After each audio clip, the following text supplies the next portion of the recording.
दोस्तों, क्या आपने कभी गौर किया है क्यों कुछ स्त्रियां अपने हाव भाव से, अपनी चाल ढाल से और अपनी छोटी छोटी आदतों से अपने असली चरित्र को छुपा नहीं पाती?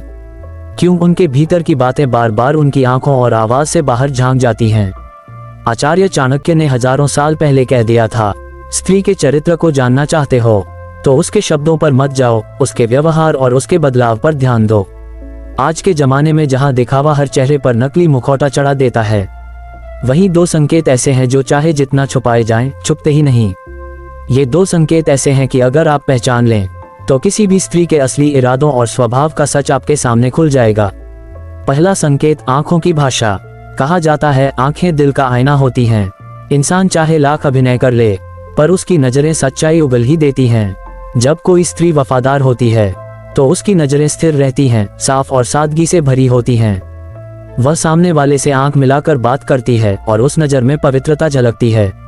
लेकिन जब मन बदलने लगता है, जब सोच में किसी और के लिए चाहत या आकर्षण जगह बना लेता है, तो सबसे पहले नजरें बदल जाती हैं। कभी अचानक बहुत देर तक देखना, कभी बार बार नजरें चुराना, कभी आंखों में एक अजीब सी चमक और खेलापन आ जाना। ये सब उसके बदलते मन का सबूत है, और कई बार ये इतना सूक्ष्म होता है कि साधारण इंसान पकड़ ही नहीं पाता। वैज्ञानिक भी कहते हैं, जब किसी इंसान के मन में आकर्षण जन्म लेता है तो उसकी पुतलियां फैल जाती हैं और आंखों में एक अजीब सी चमक आ जाती है। ये चमक मेकअप से नहीं आती, यह आती है भीतर की भावनाओं से। कहानी, नजर का धोखा। मौर्य काल का समय था। राजा चंद्रगुप्त के दरबार में एक रानी थी जो ऊपर से बहुत सम्मान और निष्ठा दिखाती थी। लेकिन चाणक्य ने गौर किया, जब भी एक युवा सेनापति दरबार में आता तो उस रानी की आंखों में अचानक एक अलग चमक आ जाती। उसकी नजर का ठहराव बदल जाता।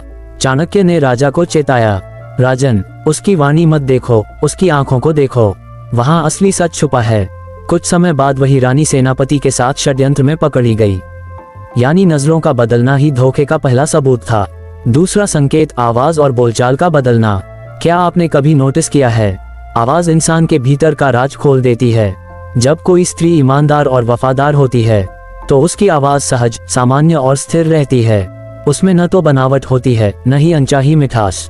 लेकिन जब दिल किसी और की तरफ खींचने लगता है तो आवाज अचानक बदल जाती है। बातचीत में अनचाही नरमी, शब्दों में अजीब सी मिठास और हंसी में छुपा हुआ चुलबुलापन। मनोविज्ञान कहता है, जब इंसान आकर्षित होता है तो दिमाग ऐसे हार्मोन छोड़ता है जो आवाज को भी प्रभावित कर देते हैं। इसलिए स्वर अनजाने में मीठा, पतला और मुलायम हो जाता है। कहानी, आवाज का धोखा। मौर्य साम्राज्य का एक मंत्री था। उसकी पत्नी बहुत मर्यादित और शांत मानी जाती थी। लेकिन चाणक्य ने देखा, जब भी एक व्यापारी उससे बात करता, उसकी आवाज अचानक बदल जाती। उसमें हंसी, नरमी और अजीब सी लाज घुल जाती। चाणक्य ने मंत्री को सचेत किया, जहां वाणी बदल जाए वहां विश्वास भी बदल जाता है। कुछ समय बाद पता चला कि वही व्यापारी और मंत्री की पत्नी षड्यंत्र में शामिल थे। आधुनिक समय के संकेत। आज भी यही सच है। सोचिए, ऑफिस में कोई महिला सहकर्मी बॉस या किसी खास इंसान से बात करती है और उसकी आवाज अचानक बदल जाती है। वो बार बार बिना वजह मुस्कुराती है। फोन कॉल पर किसी नाम को देखकर उसकी आवाज मीठी हो जाती है। क्या ये सामान्य है? नहीं, यह अंदर के भावों का इशारा है।